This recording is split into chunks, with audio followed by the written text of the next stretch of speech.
Halo, selamat pagi. Saya Retno Tanding Suryandari dari Program Studi Magister Manajemen Fakultas Ekonomi dan Bisnis Universitas 11 Maret. Terima kasih sudah mengirimkan pertanyaan kepada tim ASMM dan hari ini saya akan menjawab pertanyaan-pertanyaan tersebut. Pertanyaan pertama menanyakan tentang bagaimana menstabilkan omset food and beverage di masa pandemi ini. Oke, saya akan jawab pertanyaan itu. Jadi, seperti yang sudah kita alami dan kita rasakan selama kurang lebih dari bulan Maret sampai sekarang ini, pandemi COVID-19 ini memang telah mengubah perilaku konsumen dan perilaku konsumsi konsumen. Nah, hal ini juga karena adanya pembatasan-pembatasan sebagai kebijakan dari pemerintah dan juga munculnya persepsi risiko yang dirasakan oleh konsumen sehingga mereka memilih untuk lebih banyak beraktivitas di dalam rumah. Ada 3 hal yang saya sarankan untuk dimodifikasi oleh para pelaku bisnis food and beverage ini. Yang pertama adalah komunikasi kepada konsumen, yang kedua dari sisi logistik, dan yang ketiga dari sisi safety. Nah, dari sisi pendekatan atau komunikasi pemasaran kepada konsumen ini, perusahaan bisa menambah platform komunikasi pada konsumen. Bukan hal yang luar biasa bahwa selama ini konsumen mengetahui adanya usaha kuliner yang terkenal itu dari mulut ke mulut. Nah, ini merupakan kesempatan bagi para pelaku usaha kuliner ini untuk menggunakan media sosial untuk memberikan informasi yang lebih banyak lagi bagaimana memesan, apa produknya, berapa harganya pada konsumen sehingga mereka memiliki channel untuk lebih berinteraksi pada pelaku usaha ini. Nah, hal yang kedua yang bisa dilakukan adalah dengan merambah kelompok konsumen yang baru. Mungkin saya bisa berikan contoh ini. Di UNS, di lingkungan UNS tentu saja banyak sekali usaha kuliner yang pasarnya adalah mahasiswa. Dengan adanya pandemi ini tidak bisa dipungkiri bahwa omset menurun tajam. Karena apa? Para mahasiswa kembali ke rumahnya masing-masing sehingga bisa dikatakan menjadi sedikit omsetnya. Nah, ini bisa disiasati dengan merambah kelompok konsumen yang baru. Konsumen tidak harus datang ke tempat usaha itu dibuka, tetapi dengan tadi membuka komunikasi pada konsumen, memberikan informasi, maka konsumen memperoleh kesempatan untuk memesan dan kemudian membeli produk usaha kuliner ini tanpa mereka harus datang ke tempat usahanya. Nah, yang ketiga tentu saja varian produk. Kalau selama ini konsumen datang dan kemudian menikmati masakan jadi, produk yang sudah jadi dan siap konsumsi, pelaku usaha bisa memodifikasi dengan menyiapkan set menu yang bisa diolah oleh konsumen sendiri dan yang ditawarkan oleh perusahaan, yang ditawarkan oleh pelaku usaha ini adalah menyiapkan set yang siap untuk diolah. Jadi seperti kalau kita contohkan, kalau mie ayam tidak harus dalam bentuk mie ayam sudah jadi siap makan sampai di rumah, tetapi bisa diberikan pada konsumen adalah set bahan baku untuk membuat mie ayam tersebut sehingga konsumen tinggal memasak di rumah dalam waktu yang singkat dan siap saji di rumah sehingga tidak kehilangan kesegarannya. Itu dari sisi pendekatan pada konsumen. Yang kedua, kalau kita bicara dari logistik, dengan adanya pandemi ini dan kemudian membuat konsumen lebih banyak tinggal di rumah dan beraktivitas di rumah, tentu saja ini menjadi tantangan bagi para pelaku bisnis ini bagaimana caranya agar produk tersebut sampai kepada konsumen. Mereka sudah tahu, mereka membeli, tapi bagaimana caranya produk tersebut sampai pada konsumen. Nah, ini tentu saja bisa disiasati oleh para pelaku usaha dengan mengembangkan delivery sistemnya sendiri, jadi yang dulunya harus bekerja di belakang, sekarang juga harus mengirim sampai ke konsumen, atau kemudian bekerja sama dengan perusahaan-perusahaan delivery. Seperti kita sekarang mungkin saya kira sudah sangat familiar dengan GoFood dan GrabFood. Nah, itu bisa dimanfaatkan sebagai salah satu cara untuk memastikan bahwa produk perusahaan, produk pelaku bisnis itu sampai pada konsumen dengan tepat.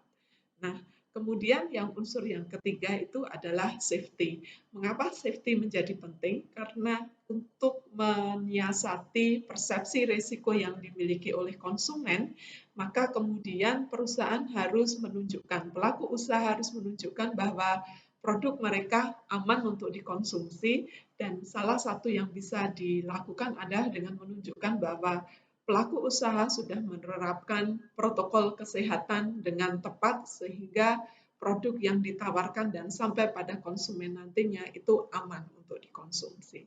Nah, tiga hal tersebut saya sarankan bisa dimodifikasi oleh pelaku usaha food and beverage untuk menarik kembali konsumen untuk kembali meramaikan bisnis mereka. Pertanyaannya adalah bagaimana menghabiskan stok fashion yang lama. Nah, terkait dengan itu kita perlu melihat beberapa hal. Yang pertama, praktek yang biasa dilakukan oleh para pelaku usaha fashion setelah mereka mendapati bahwa mereka memiliki stok fashion yang lama, yang dilakukan adalah yang pertama mereka melakukan diskon yang sangat dalam, yang sangat besar maksudnya untuk mempercepat habisnya stok tersebut. Nah, yang kedua, tantangan yang muncul adalah karena ini adalah stok fashion yang lama, biasanya tentu saja sudah tidak update lagi fashionnya, dan yang kedua, konsumen sudah ganti selera. Nah, dengan menghadapi ketiga hal ini, apa yang bisa dilakukan oleh para pelaku usaha fashion? Yang bisa dilakukan, yang bisa saya sarankan, yang pertama adalah dengan mengganti segmen. Maksudnya apa? Setiap fashion itu biasanya memiliki segmen konsumen yang berbeda. Nah, ketika fashion tersebut sudah keluar dari fashion yang saat ini sedang berlangsung, tren yang sedang berlangsung, tentu perlu diakali dengan mengubah segmen konsumen yang berbeda. Karena mungkin waktu pertama kali itu ditawarkan, segmen yang dituju adalah para fashionista, para kelompok konsumen yang memang memiliki sense fashion yang update sehingga mereka akan membeli. Tetapi ketika itu tidak terjual, maka Anda harus menjual kepada segmen yang berbeda. Kemudian yang kedua, menawarkan dengan nilai yang baru. Maksudnya seperti apa? Anda tidak perlu bilang bahwa stok Anda itu adalah stok fashion yang lama, tapi Anda bisa tawarkan produk tersebut dengan menggunakan nilai yang baru. Salah satu pendekatan yang bisa dilakukan adalah bahwa fashion Anda adalah fashion yang classy tentu saja. Tetapi ketika kita bicara bahwa fashion itu adalah fashion yang classy, ada beberapa batasan karena fashion yang classy memang biasanya tidak mengikuti tren dan biasanya memang lebih aman menyediakan fashion yang classy, yang update sepanjang masa, tetapi dia tidak trendy kalau kita bisa bilang seperti itu. Cara yang ketiga tentu saja dengan memberikan diskon. Tetapi ini adalah cara terakhir yang bisa Anda lakukan. Karena ketika Anda mulai menerapkan diskon, ini akan membentuk persepsi di kelompok konsumen Anda bahwa Anda akan selalu memberikan diskon. Dan ketika itu sudah muncul di dalam persepsi konsumen, mereka akan menunggu diskon yang Anda tawarkan kemudian. Mereka tidak akan segera membeli produk Anda. Jadi hati-hati ketika Anda menawarkan diskon karena itu akan membentuk konsumen untuk selalu menunggu diskon-diskon Anda yang berikutnya. Nah, diskon yang Anda berikan juga jangan sampai dikaitkan dengan bahwa stok yang Anda tawarkan itu adalah stok lama. Diskon yang Anda berikan harusnya Anda kaitkan atau perlu Anda kaitkan dengan nilai yang Anda tawarkan terkait dengan fashion atau stok fashion yang masih Anda miliki.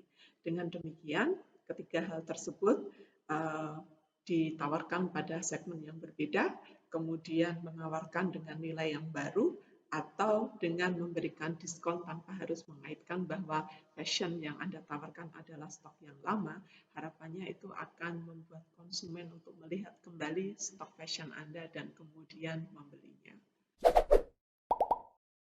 Maret. Pertanyaan ketiga yang dikirimkan kepada tim ASMM adalah bagaimana strategi memasarkan produk baru? Apakah lebih efektif melalui media sosial atau langsung pada orang dekat terlebih dahulu? Nah, untuk menjawab pertanyaan ini, kita perlu melihat bahwa berdasarkan penelitian selama ini, banyak produk baru yang gagal untuk dipasarkan. Sudah produknya tidak masalah, bagus, tetapi gagal dipasarkan atau konsumen tidak mengadopsi produk baru tersebut. Apa dan mengapa konsumen tidak bersedia untuk menggunakan produk baru, tidak bersedia membeli produk yang baru? Biasanya adalah karena konsumen gagal melihat manfaat lebih dari produk baru tersebut dibandingkan produk yang lama. Konsumen merasa nyaman dengan produk yang lama dan kemudian mereka nggak mau ribet dengan mencoba produk yang baru. Nah, apa yang bisa dilakukan oleh para pencipta produk baru ini dan bagaimana membantu mereka untuk memasarkan? Nah, ketiga hambatan yang pertama tadi bisa disiasati dengan memberikan edukasi pada konsumen. Produk boleh sangat tinggi manfaatnya, tetapi kalau konsumen tidak bisa melihat manfaat tersebut, ya mereka tidak akan membeli. Sehingga cara pertama, siasat yang pertama adalah beri edukasi sebanyak-banyaknya.